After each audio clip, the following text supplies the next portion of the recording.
हुकूमत आइंदा माली साल 2024-25 के लिए बजट पेश करने जा रही है। सजावल के मजदूरों को आइंदा आने वाले बजट से क्या तवक्कुआत हैं, जानते हैं नुमाइंदा बोल न्यूज़ जुल्फ़िकार मेमन से। जी जुल्फ़िकार। जी बिल्कुल, सिंध हुकूमत सालाना बजट पेश करने जा रही है।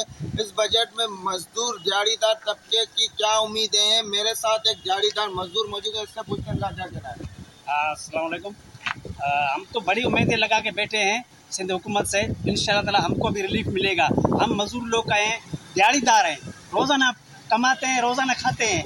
हमको भी नहीं मिला तो अल्लाह जाने क्या होगा। हम तो हुकूमत से यही अर्ज़ कर रहे हैं, मेहरबानी करके हम गरीबों को, मजदूरों को भी कुछ न कुछ रिलीफ मिलना चाहिए ताकि हमारे बच्चे बाल बच्चे हैं वो खुश रहे। मेहरबानी।